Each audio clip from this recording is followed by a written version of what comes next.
Hey everyone, I'm Luke. And I'm Max. And welcome back to the Upside Down Thoughts NASCAR podcast. And we are back with the Grant Park 165 from the Chicago Street Course, the streets of Chicago. We're back, guys. Sorry for the little break. Both went on vacation, so had a little bit of time off from the podcast. But we're back, ready to grind out these last few races before the playoffs. And we got a good race to cover here with Chicago. Yeah, for sure. I'm happy to get right into it, and I'll jump right into qualifying to begin. So on the pole, it was really no surprise. Yet again, it's SVG find himself another road course pole with another road course ringer of Michael McDowell, actually your pick to win, sharing the front row with him as well, and some other big names in the top 10. We see Hocevar, the up and coming. Tyler Reddick, he's good at the road courses as well. Briscoe has had speed coming off his win at Pocono.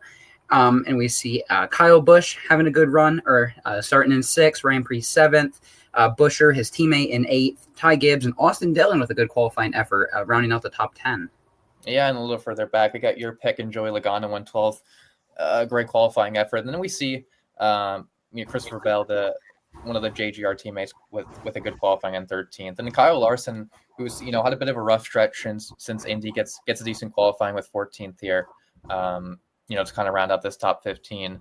But we did have Will Brown, who was similar to SVG in the supercar era. So he is in that 13 Kaulig car to see if they can, kind of replicate what SVG did here in 2023 for a win. So super cool stuff for him to get in the Cup Series ride to see if he can kind of fight for that win and show off his skills in NASCAR. Yeah, for sure. And we even see Catherine Legg making another appearance.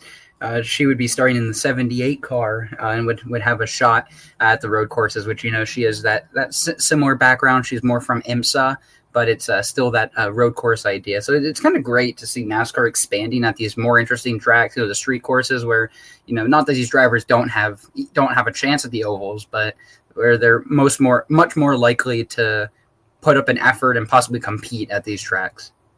Yeah, and speaking of Catherine Legg, she out-qualified Corey Heim to get that, last qualifying position. So there were more than 40 cars that wanted to enter the race. There was 41, so obviously there's only 40 pit boxes.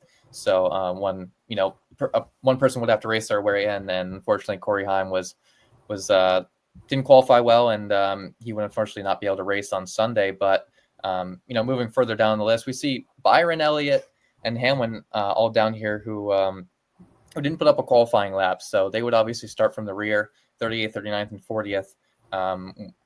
So, obviously a lot of work to do, but, a decent amount of time to get up there with how stretched out these stages were at Chicago here. Yeah, that just kind of allows us to jump right to pre-race where we see a lot of cars go to the rear outside of the names that you listed. I'm going to relist them all. You see Gragson, Larson, Elliott, Ty Dillon, Bubba Wallace, William Byron, Stenhouse Jr., Bowman, and Legg and Hamlin all go to the back. Some of them for spinning during qualifying, unapproved adjustments, and for Hamlin, actually a whole engine change. So to see that for all of those cars is really interesting. And on top of that, you see Corey Heim, the reason he would not qualify is he would spin in his qualifying lap, very similar to what we said, as well as Brad Keselowski. So a ton of issues just in practice and qualifying alone. Yeah, and with how thin this track is, the mistakes when qualifying were going to be expected, but in this number, it's a bit surprising. And with all the the mechanical issues for guys like you mentioned, Hamlin, who had a whole engine change before the race. A lot of uncertainty for a lot of drivers and a lot of teams heading into this one. But, getting right into the race, obviously, like we mentioned, SVG and McDowell would lead us from the front row to green.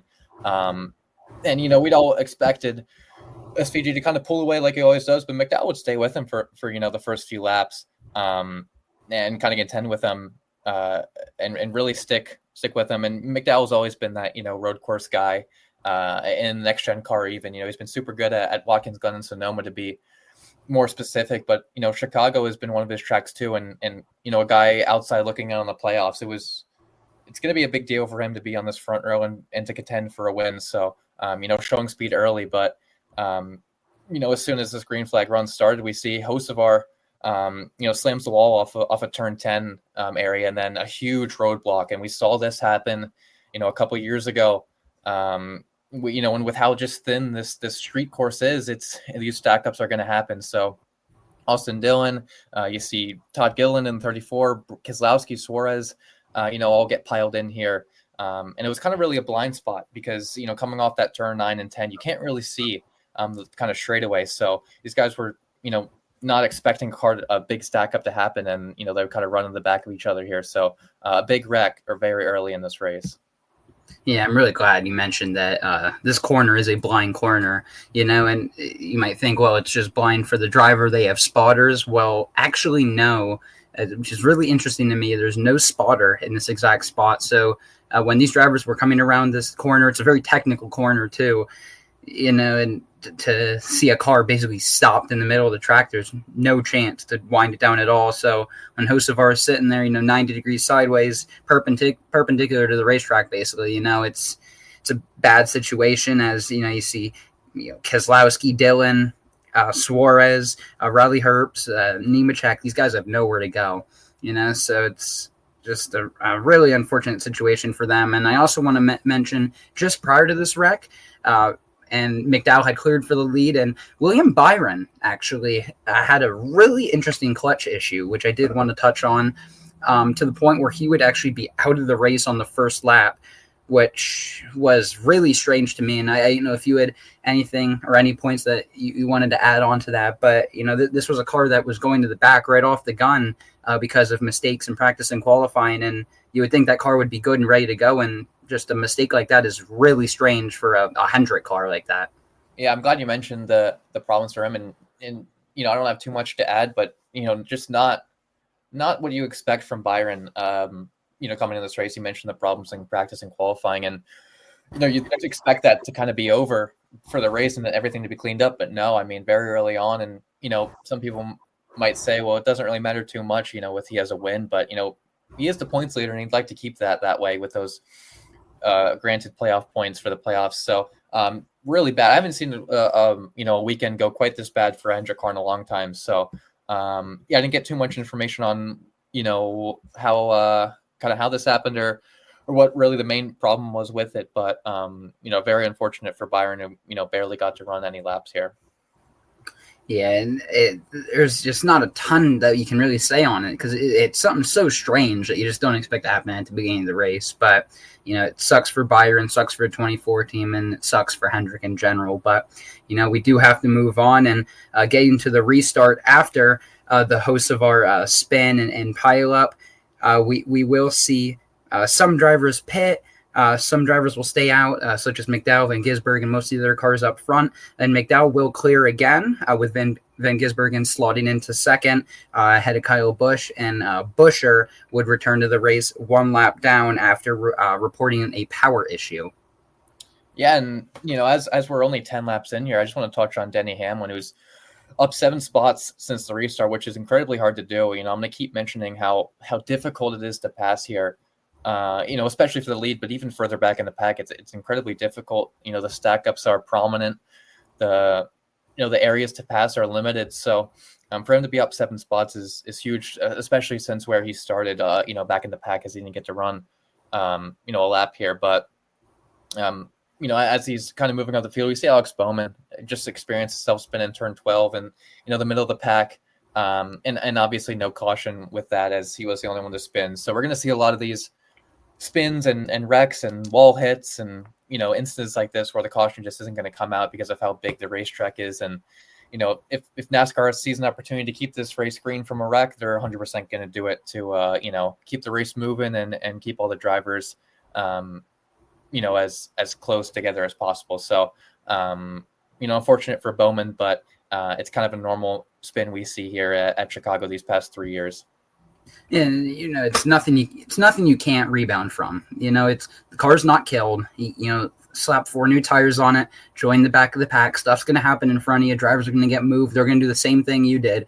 So saying to Bowman personally, things like that aren't going to turn your day completely upside down. With the race we saw today, as we're a few weeks ahead again with Dover, we'll see that a spin doesn't have to kill a driver, so to be able to stay in the race and still get very valuable points, as Bowman has not won a race yet, every little point is going to be huge.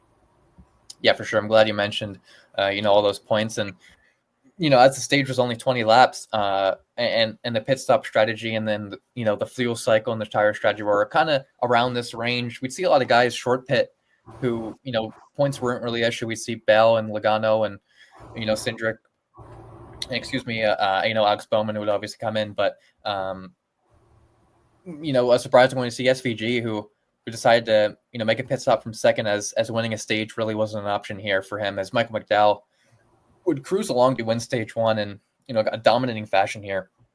Kyle Busch in second, Reddick in third, Chase Briscoe and Preece in fifth. So another big points day for Busch and Preece, who are right around that bubble, outside looking in. But it's kind of similar to some of the other road courses that we've seen. The stage points are really what you want to go after, because there's only a handful of guys that can really win a road course race. So for Preece and Kyle Busch, stage points is really the name of the game for them here, and they did an excellent job here in stage one. Yeah, for sure. While we're on the topic of stage wins, I do want to mention this is the first ever stage win for Spire Motorsports. So can they just get a standing ovation or something right there? That's a huge achievement. We've talked about how this team's going in the right direction with Hocevar, and to see that Hocevar is doing it on the ovals and McDowell's doing it on the road courses, and even with the dismissal of crew chief Rodney Childers, this team is still here to play, and they're right where they want to be right now. And for only being a 2-star team, they're in the hot spot. They're looking good right now. 100%. The future's bright for Spire, like we keep mentioning, and huge points already for McDowell, who definitely needs and to get back in the playoffs for him for Spire on a new team would be huge. But and obviously the guys who short pitted would be looking good for stage two here, but we're only a handful, so guys like you stayed out, like McDowell and Kyle Busch, wouldn't be too far off, as they would lead us to the stage two and get back to green racing. And I thought stage two was going to be a little bit different than stage one, with more more efficient passing, if that's the right word, or more aggressive moves. But realistically, it's it is only a 75 lap race. We're a third of the way done. These guys were really just running their own race and in their own world. We see SVG make passes on Allmendinger, and then Allmendinger passes them back in a good passing area. But a lot of the guys in the top five were just kind of running their race and running hard, and it was definitely difficult to make passes out there, as we've seen in years prior. But SVG was obviously moving his way up and finding room to pass those. Definitely good to see for him, as trying to win here for a second time like he did in 2023 would be pretty cool. Yeah, I'm really glad you mentioned AJ. AJ Allmendinger, he started 16th, and he used to be one of these guys that, 2-3 years ago, he was one of those road course ringers that every time we went to a road course, we were like, oh, I'm not even going to turn on my TV because I'm just going to have to watch AJ Allmendinger win every race. And, since SVG has come over, AJ Allmendinger kind of, slid down the steps a little bit. He's kind of in SVG's shadow, and a lot of people, kind of forgot he's there and he's as good as he is, because he really, his skill didn't change, but that bar that, Allmendinger had here, SVG basically just took it there, so it's really a shame for him overall with SVG's arrival, but he's doing a good job here battling SVG and not making it easy. But no later are they battling. We see Josh Berry make contact with Eric Jones in the technical section of the track in turn 15, for 15th, entering turn 7. And he's going to make really, really hard contact with the inside wall, actually causing the concrete wall to move, which was quite interesting to me. And I was going to let you comment on this a little bit. Yeah, this was definitely interesting. And, you mentioned turn 7, which is, a hard braking zone into a straightaway. So obviously any wreck here is going to be an issue. And, a track like Chicago street course isn't going to really have safer barriers. So with a hit as hard as this on the concrete, obviously NASCAR was paying close attention, and with him not refiring too quickly, the caution would come out. But the concrete kind of bended in and kind of moved the sponsor signs and and the gates a little bit and the fences. So obviously some repair will be have to done on that. But yeah, this was a super hard hit off the contact of Eric Jones on the 43, and one that was definitely gonna catch my eye. And we're gonna bring up a point later in this race about the concrete and about a wreck with that. So just stay tuned for that. But yeah, this was a very hard hit for Josh Berry, and one that was a very interesting kind of wreck to see at Chicago. Yeah, and another thing I noticed actually when he made this contact with the wall, it almost looked like he throttled up to save the car, but the car gripped up and sent him basically full speed into the wall, which was really bizarre looking. It was something I've never really seen in one of the next gen cars. Usually, all on these road courses, especially the Chicago Street Course, they're sliding around a lot, and this car did not slide at all. It gripped up and ripped right into the wall, which was just really, really strange. Yeah, it looked like he was trying to throttle up and get that car forward instead of going backwards into the wall, and just did the opposite. And kind of just slammed him even harder into the wall. So. Obviously not. And he fell on Barry, who was just trying to save the car, but kind of made it a little bit worse for him and the damage worse. So, an interesting point to make there on the wreck. Yeah, and it adds another thing. It's, not to justify, NASCAR's ability to make the wall how it is, but, even with Josh Berry's hit, with how as hard as it was, this wall should not be moving. I don't really care how hard a car is hitting a wall in NASCAR, but it really leaves question that if in one of these longer straightaways, as again what we see with Cody Ware at the end of this race, if there's not tires there, or if he ends up losing control and missing that tire barrier, and what happens, because there's people not far behind those concrete barriers, and if a car would hit one of those barriers any harder, kind of like Hocevar did, this was the same corner, and even on his contact, it moved the wall a little bit, but it could leave a really, really scary situation and a really, really bad situation on NASCAR's hands. Yeah, I'm glad you mentioned that. And, there was tire barriers in, the corners and corner exits. I would like them, a little bit further along the wall than they were. They were pretty short, tire barriers and not very long stretch. We're kind of only on the apex of the corner, really.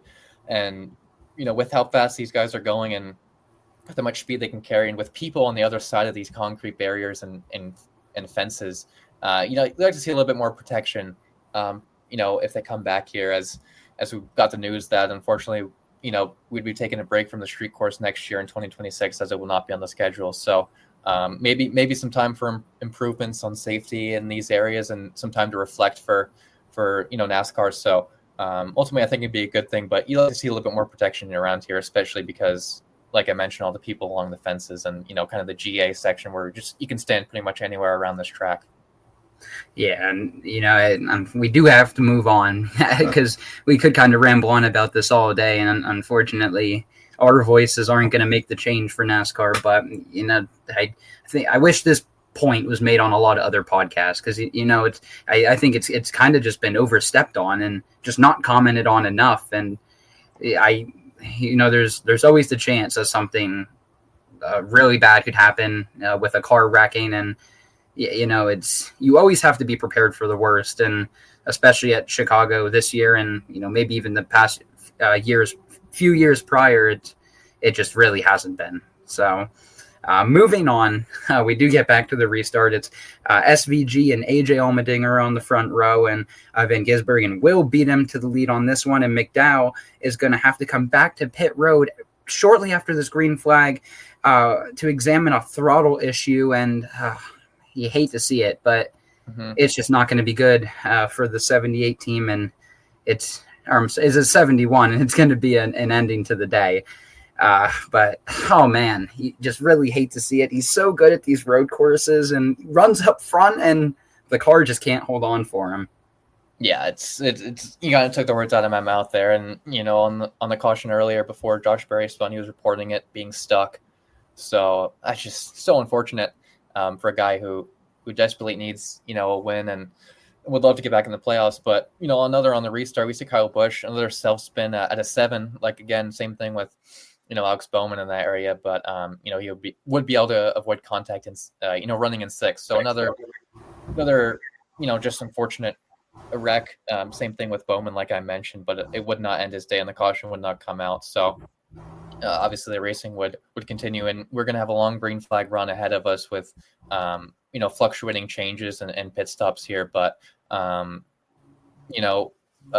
Gibbs and Ryan Preece were two guys I want to mention here in stage 2, making really good headway, up into the top 10 and top 5. So, guys who didn't have the best qualifying, a little bit outside the top 10, but even these two guys would love a win to lock themselves in, especially Ryan Preece, who on his team RFK, they don't have a single car locked into the playoffs right now. So, I know he's hungry, and I know Ty Gibbs is too. Just a little bit, second season or third season full time here, who doesn't have a win yet in his resume, driving for Joe Gibbs. So I know he wants to win. So, really anyone's race right now here in stage 2, especially. For sure. And I'm going to go to the other side of stage 2. You're talking about all the cars making headway. Well, I'm going to talk about the mistakes that cars are making. And I'm going to start right with the 8 of Kyle Busch, a car that had a great qualifying effort. They've been running up front all day, and it's finally time to pit. And guess what they do? They drive through too many boxes on pit road. It's a mistake he just can't make. I don't really think there's any comments to make on it. It's a clear-cut rule. It's something else that NASCAR is very clear on. It's very clear in the rule book. And it's, putting it plain and simple, it's just a mistake. And moving on from there, outside of pit road on the racetrack, we see Catherine Legg lose it in turn 1, running 24th. So she was actually running pretty well at the time of her spin. And we're also going to see Eric Jones bounce off the wall from around 7th place, but be able to continue as well. So just a few mistakes there that, if those drivers are able to clean up, their finishes could be even better than they will end up being. Yeah, for sure. And, as we're moving along close to the end of stage 2 conclusion, we'd see a lot of guys make, a strategic move to pit, especially in the top 10. And, AJ Allmendinger running in the top 5. We'd see him make a pit stop. And, this pit stop was, just lack of better words, not good, taking 15, almost 16 seconds. And obviously it was make him cycle, out behind the 12 car, and SVG would come in afterwards. But he would lose a ton of spots, and with where he is and how much track position is so important here, this was not good, and just a mistake from his pit crew. Obviously that would lead us to Ryan Blaney kind of stealing the stage here in stage 2 with Chase Briscoe in second, and Tyler Reddick, Alex Bowman, and Bubba Wallace with a great stage 2 finish in 5. He's been struggling on road courses his entire career, but great point stay so far for him as well. So. A lot of mistakes in stage 2, but a lot of good gains from it for drivers who desperately need it as well. Yeah, for sure. And I'm really glad you mentioned Bubba Wallace.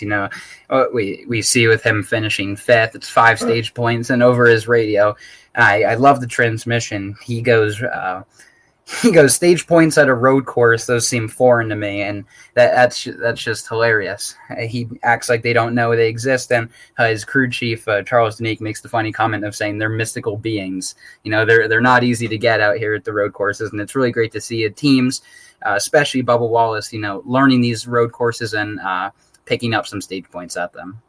100%. And just after the stage here, I just want to touch on Eric Jones, who would have to go into the pits for a broken toe link, and I think just all stems from contact he's made with some drivers and some spins that he's had and wall hits. So it obviously would come from, he would have a little bit of a hit out of stage 2, but tough. Again, I'm going to keep mentioning these drivers outside looking in, and how important it is for them to have clean races and clean runs, and be clean on pit road, but easier said than done, especially as we're seeing here. But Chase Briscoe would get us back to the restart here for the final stage. And this is going to be a good one.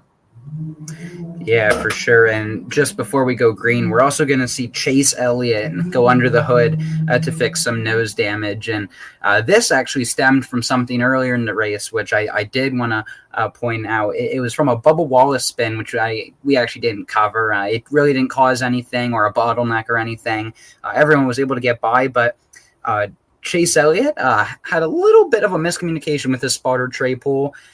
Trey told him to go to the inside or not to check up or anything, and he kind of slammed into the car in front of him. I believe it was Nemechek, giving him a pretty bad front-end damage, and Elliott really displayed his frustration with kind of his spotter and said, I don't know the exact quote, but really expressed his displeasure. And it would be unfortunate as it wouldn't quite end his day, but it would make his day a lot more difficult and not fun, for lack of better words. Yeah, for sure. Unfortunately, wouldn't be able to cover like you mentioned. But over his radio, he'd have definitely choice words and ones that we can't, unfortunately show or hear or say.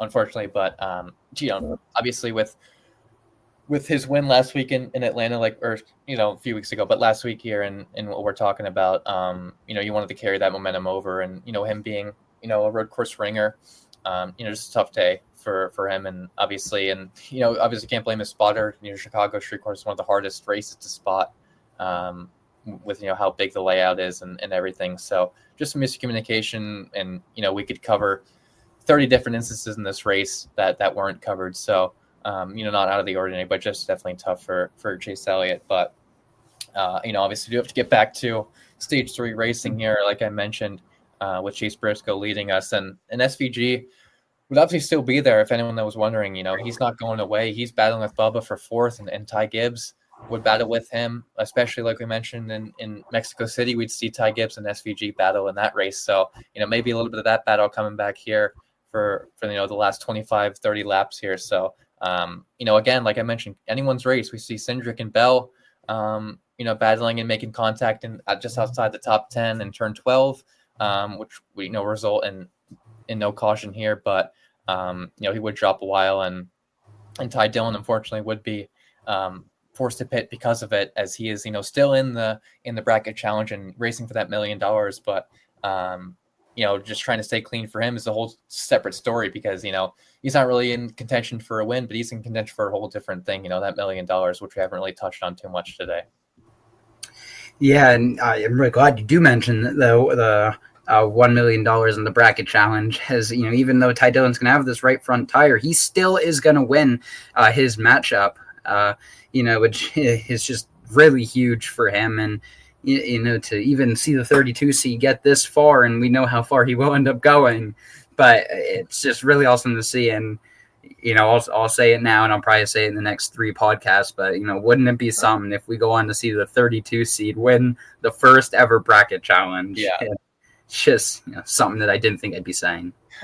It's awesome, though. I mean, you got to be able to pull for the guy, and he doesn't have too much media coverage this season besides the bracket challenge. So, I was rooting for him. I didn't think he was going to be able to beat Hamlin, but with that crash and with everything that happened in the Atlanta race, ever since that, I was pulling for him. The upset story, the glass slipper still fits. So he's getting a lot of media, get a lot of PR from especially Hendrick at Sonoma that we're going to cover here in the next podcast. But man, I would love it. But obviously we know who the final matchup is going to be between Gibbs and Ty Dillon. So can't wait for that at Indy, which is coming up here next Sunday.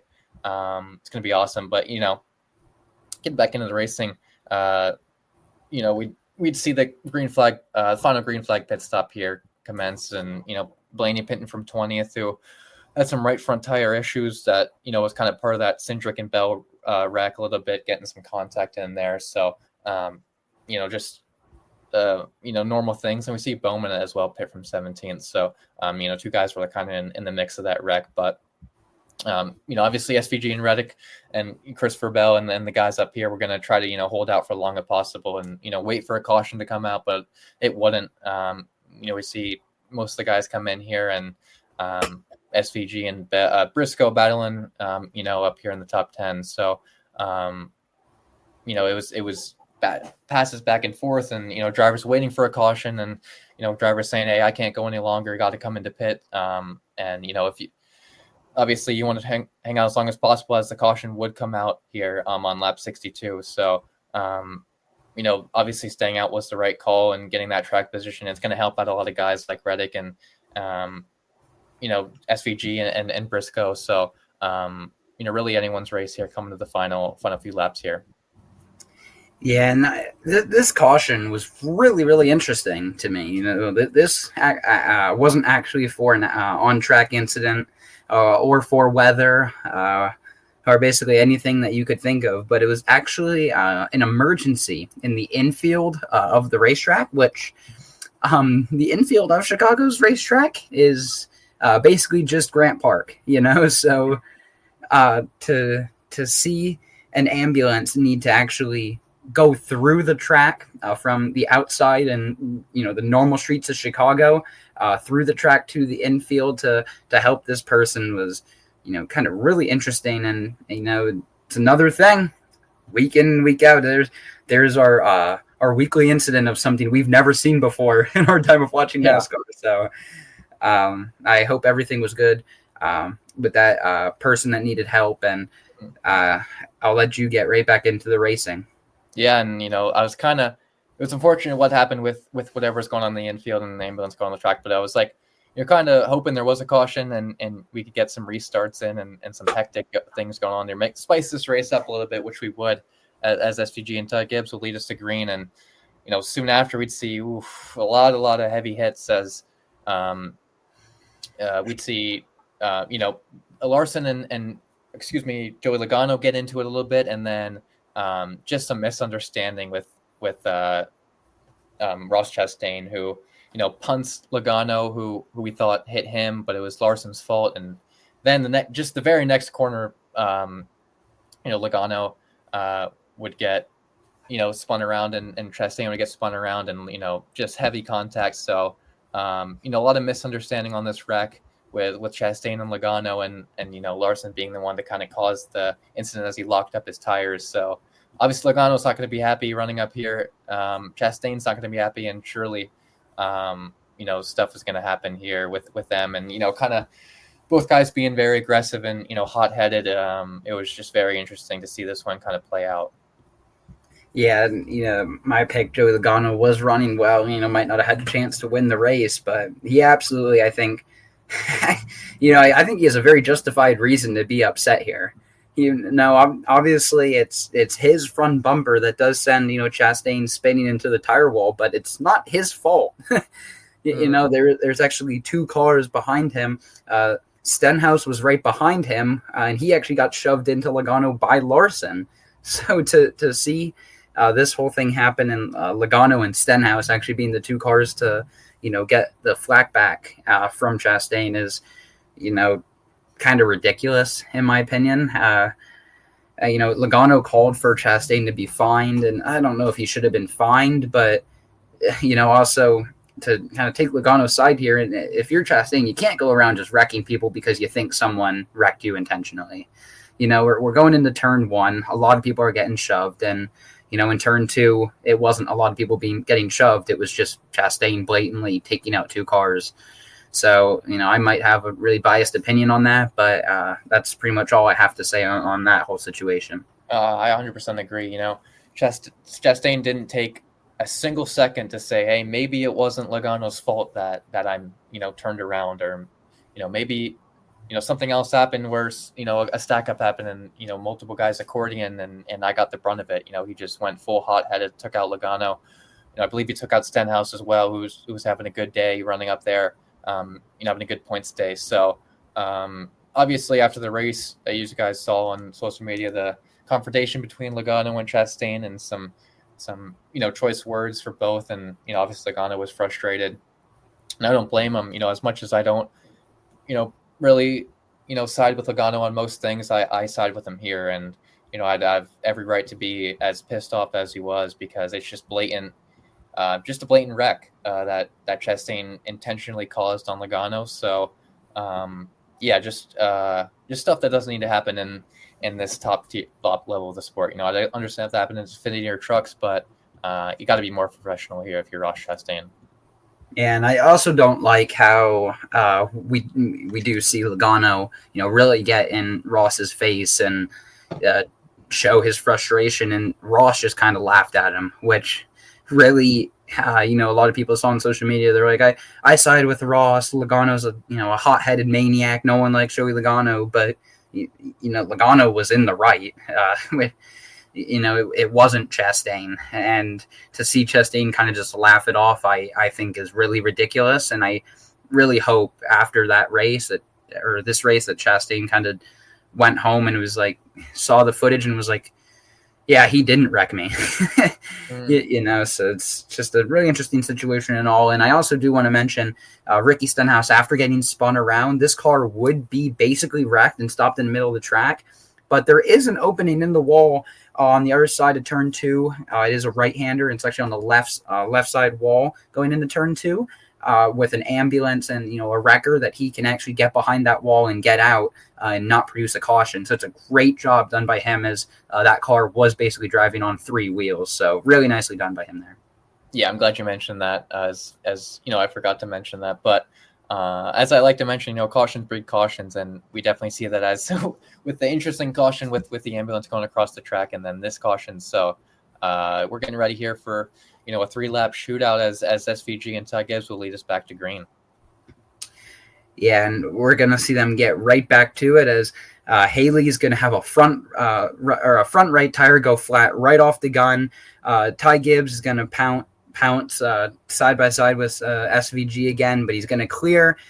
And AJ is going to go right after Gibbs for second after his bad pit stop, and we're going to see a whole lot of contact with Briscoe and Priest battling for fifth, getting into turn 12, resulting in another tire cut for Chase Briscoe. So a whole lot going on here right off the restart with about 7-8 laps to go, and also weather potentially rolling in. So if we can't get this race done in time, or if cautions keep coming out, Mother Nature is going to play a hand in this.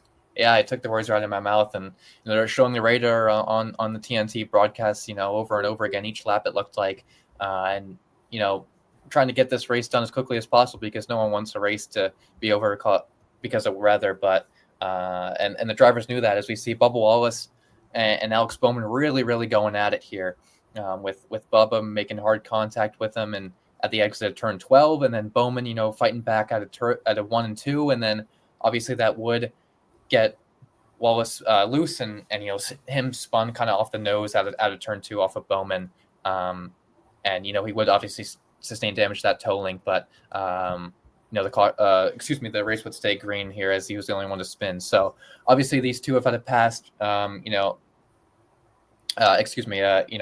bit of a not so good past with them, and the confrontation and some controversies, but I just really see this as hard racing and fighting for every position, especially because these guys are not locked into the playoffs. I saw a lot of mixed opinions on social media and people being happy that Bowman, and saying he intentionally spun him out. I don't see it that way. I don't blame Bubba for pushing him kind of out of the way in turn 4, as it's just so hard to pass here and so hard to get track position. So I just see it as really hard road course racing, and after the race, they no harm, no foul. They were had a good conversation afterwards, and all smiles afterwards. So good to see for these two guys. Yeah, and they're also the two guys going at it in the bracket challenge for the $1 million in their matchup. So it's just absolutely hard racing. Neither of them had hard feelings, and it's something that they can both move on with. I'm really glad that neither of them got in each other's faces, and they did talk just about it, but they actually were just laughing. So I think even Bubba, I think he handled that very well compared to previous situations. We can go back to Vegas with Larson, moving him up out of the way in turn 4 and him going over and, shoving Larson a whole bunch, and Larson basically did nothing wrong, So I think Bubba handled this really well compared to the last time he had a problem with Alex Bowman. I believe he squirted him in the eyes with a water bottle. So he handled this much better, and I'm really glad to see that and all. Yeah, definitely. He's definitely maturing a little bit and, growing into his own. So good to see for him. But, as we move in past this battle here, and this would just give the green light to Shane to, just increase his lead and dominate over Ty Gibbs, almost to 1.5 seconds here, and just pushing the pedal to the metal. So, obviously he would go on to win the race and, beat out that weather and, get this race done under green. But while on lap 74 here, we got a very, very interesting wreck that I'm not going to skip over, because this is really, really bad and very, very, very poor on NASCAR's job here. So obviously we mentioned the concrete walls and the tire barriers being, somewhat of an issue, and this would just make it 10 times worse. We see Cody Ware explode his brake rotor, entering turn 6, which is a heavy braking zone, one of the heaviest braking zones on the track. He was running an 18th, a great day for him. And he would absolutely fly 90 plus miles an hour and head on into the tire barrier. and the tire barrier just would not stop him. He'd go into that concrete wall. He would smash the concrete wall.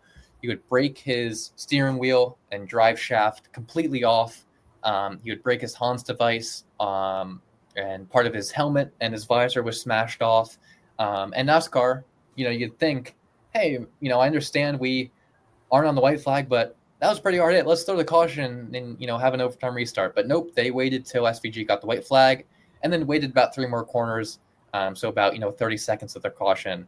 And, I know you have a lot of points to make on this, so I'll kind of clean up my point here. But what if he broke his leg or broke his hand or, had a really bad head injury and, a minute is very, a lot of time to get him out of the car. He couldn't get out of the car.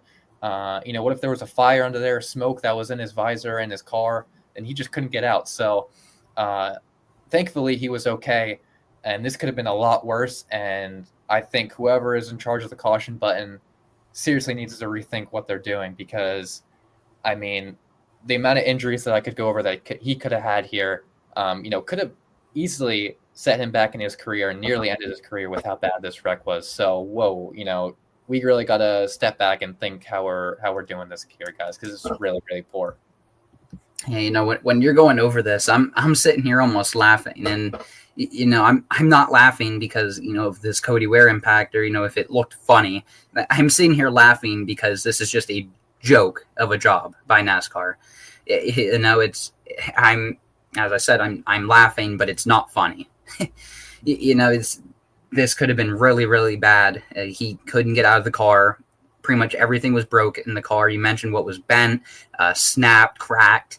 His helmet foam was almost completely knocked out of place. So, thank God, kind of the Lord was with Cody there, but it could have been really, really bad, and it was. As I saw videos of, from behind the fence right there in turn 6 of just that car going right into the tire barrier, and it's 90 miles an hour at a street course where they're going into that corner doing 45.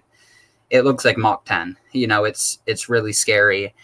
And you mentioned, the NASCAR official that's responsible for the caution button, and he waited exactly, it was 38 seconds to throw the caution or click the button, and he shouldn't rethink what he's doing. He should be fired. That's as simple as that.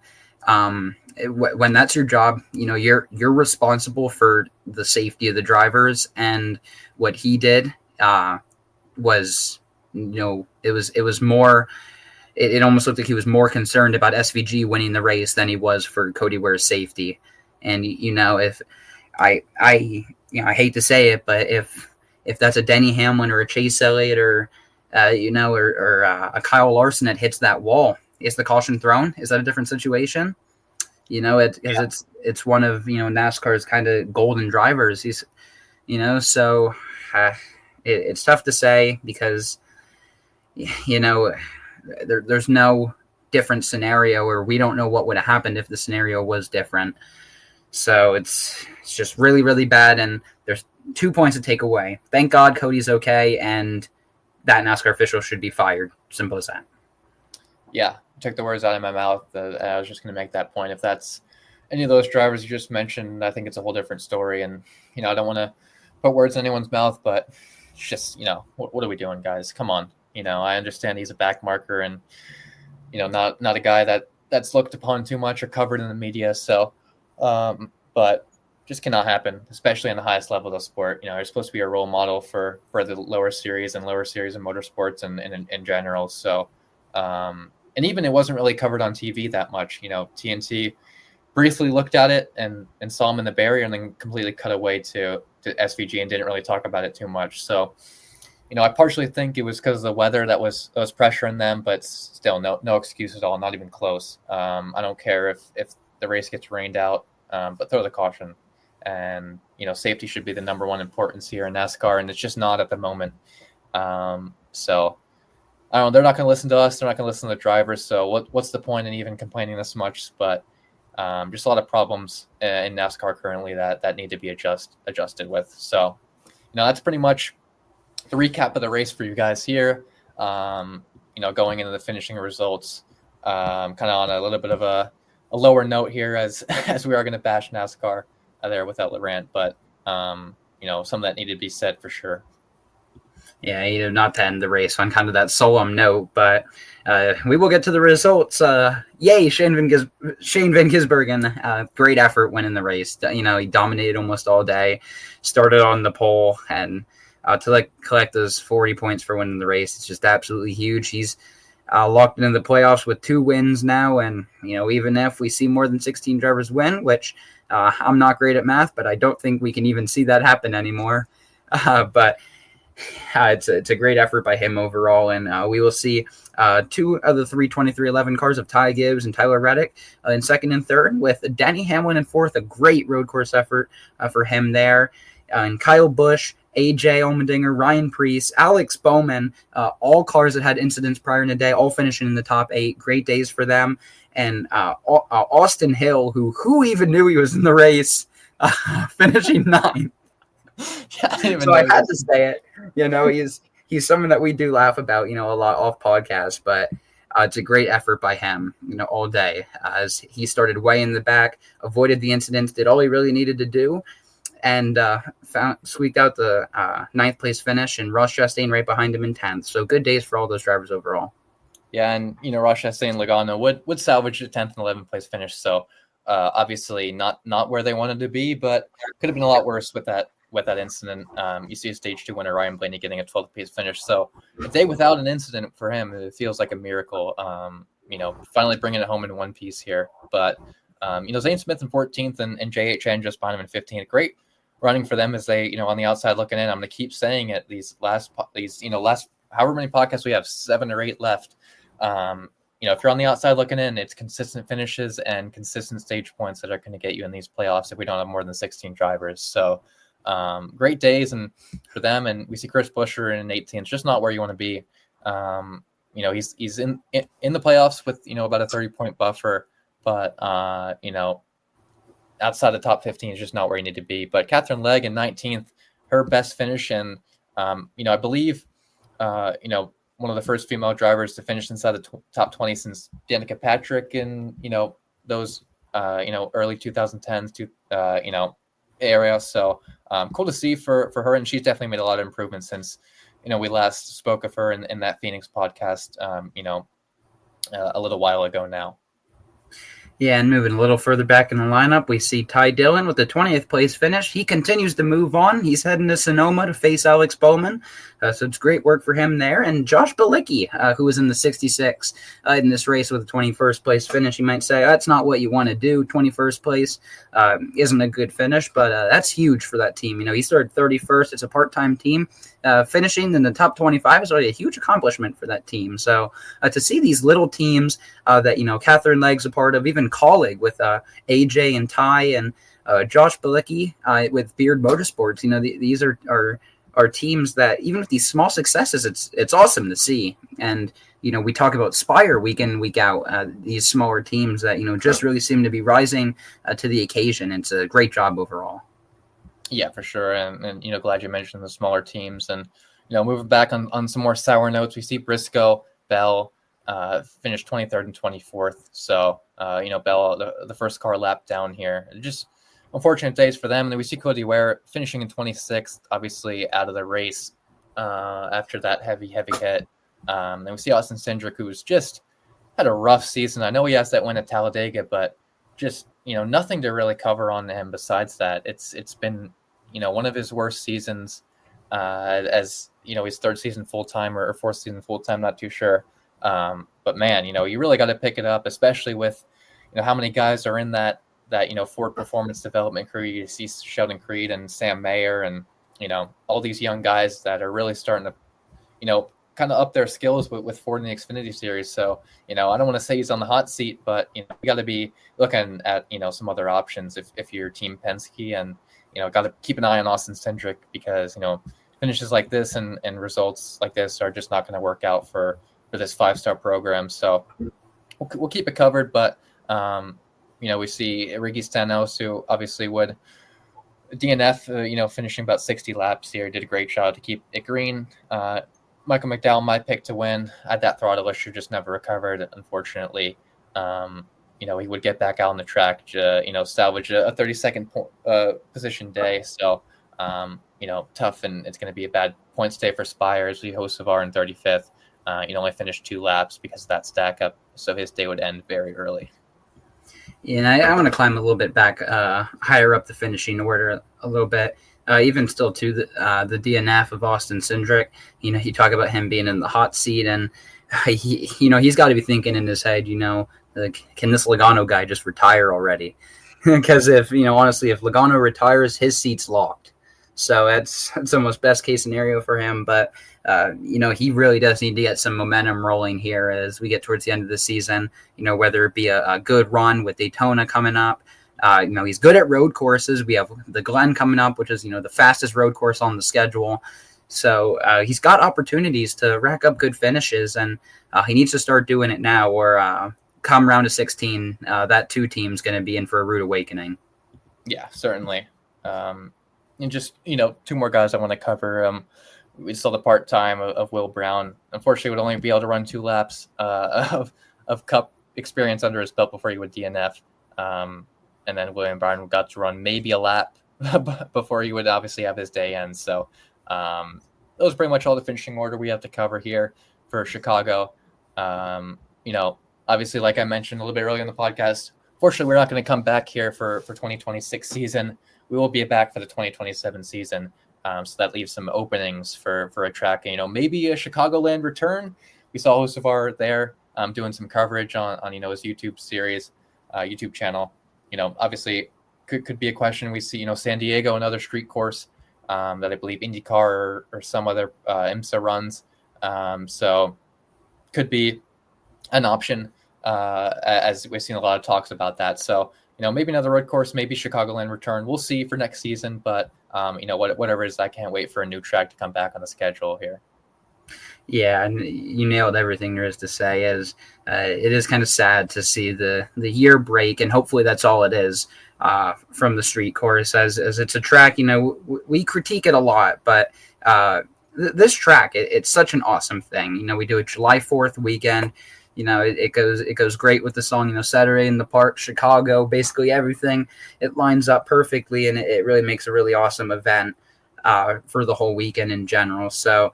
I hope that NASCAR is able to, possibly go back to Chicagoland. It would be really cool to see a revival there. Hocevar was there actually on his Instagram. He posted of Chicago Street Course weekend of him saying, "I think I'm at the wrong track." So is he possibly hinting at a NASCAR return? It would be really cool to see, and it would almost be a not as long coming, but a North Wilkesboro-esque return, and those races never disappointed, as that is where the famous Dale Jr. Slide job term came from, as that great race between Kyle Busch and Kyle Larson. So I would really look forward to seeing that in the future if that's the direction NASCAR would decide to go. But before we head out here on this podcast, there was one question that we had, and I'm going to be the one to read it this time. I'm going to take your smoke, and I'm going to say, why doesn't the Xfinity Series race the next-gen cars? Wouldn't that be better to prepare these drivers to make the jump to the Cup Series? I'll let you go first. Yeah, so it's kind of a 2-part question, and it's an interesting one for sure. I'll start by saying I agree it would 100% help them in the jump to, the Cup Series and help their development. But the Xfinity Series is a whole separate series on the Cup Series. And I understand it's kind of like the Prospect Series or, the younger guys. But, if they ran the Cup cars, there wouldn't really be a difference between Saturdays and Sundays, in the sport. It would kind of get confusing. So I kind of get it, like the points making, like kind of how F1 has, F2 and F3 and, all those lower series. But obviously money isn't a question too. It's incredibly expensive to build these Cup cars. I'm not saying that it's not expensive to build Xfinity cars, but when you have half as many people show up to Xfinity races and the Cup races, money is an issue. So it's an interesting question, but I think it all comes down to it obviously being a whole separate series, and obviously trying to be different from Cup Series, and money is really obviously a problem to build these Cup cars. Yeah, and you pretty much took every point right out of my mouth, but there was one that I wanted to add, and it was the differentiation between the series. You mentioned that there is one, but with Truck Series, we see a lot. The trucks are a lot tighter. They're about 20 miles an hour slower than the Cup car. Then you see Xfinity Series, completely different, a lot looser, about 10 miles an hour faster than the trucks. And then you have Cup Series, which is right in the middle. You have no idea how your car is going to drive week in or week out, and it's about 10 to 15 miles an hour faster than the Xfinity cars. So for your guys, in the Xfinity Series or even Truck Series, we see 16-year-old kids in these series, 17, 18, it kind of reminds me going back to when we saw, Caden Honeycutt start in the Truck Series, 2 years ago. This kid's was younger than us at the time, and Connor Zilla, she's another prime example. But you can't just go throwing these kids into Cup cars. It's I think another thing to go along with what we've been saying, and a point we've been riding kind of this whole podcast, that it's dangerous. And for the better and for the safety of the drivers between all three series, for them to be where they are and go up the series as they get older is, I think, what should be happening, and there should be differentiation, because if there's not, I think a Cup car is just way too much to handle for a guy that is currently driving a truck or an Xfinity car. Yeah, that's great points made. And some people might say, well, Corey Hyman and Zillich run in the Cup Series. Well, he's training 40 of them. You don't need to be in a Cup car running together. That's just asking for someone to get seriously hurt. So I think the simple kind of term is they're just not ready. They're just too young and too inexperienced to run these behemoths of stock cars. And hopefully that clears up some confusion for the person who asked the question, and hopefully it answered it well enough. But before we end this podcast, got to make our picks for Sonoma. I know it already happened. I have to say this, guys. We made our picks before the race. We obviously aren't just going to pick some random person who we know didn't win after the fact. So clear up any confusion there. But I'll let you go ahead to state your pick, who you thought was going to win Sonoma. Oh, well, I was going with a guy, and he had a great run at Chicago until he didn't.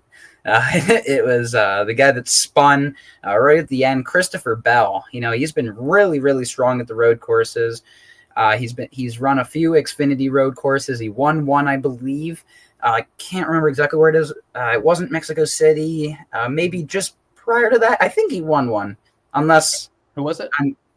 Christopher Bell. Unless I'm getting one confused. I know he won the Roval in the playoffs. Oh gosh, I can't even remember. Yeah, I know it definitely happened, but our memory's kind of fading from us here. But he is my pick to win. Really strong at the road courses, and I think he will kind of continue his trend here. And rather than a spin out and finishing rather poorly at Chicago, I think he's going to hold on to a great finish here at Sonoma. Yeah, that's a great pick. I think he won COTA is what I'm remembering. I think that was early in the season. I think he won COTA. That's the one. Yeah. Great pick. I'm going to go with some guy that's been a little bit on the slump, I guess you can call it, since his Indy, the 1100. I'm going to go with Kyle Larson. Been down in the dumps lately. Hasn't had good finishes. I think he rebounds here at Sonoma, or I thought he was going to rebound here at Sonoma, I should say, as it already happened. But stay on the lookout for that podcast to come out hopefully soon, as we can get that caught up with the podcast. Should be out, within the week as well. So really hope you guys enjoyed listening to this. Thanks for taking out the time of your day to hang with us for this Chicago Grant Park 165 recap, and have a great day, everyone. Peace, everyone.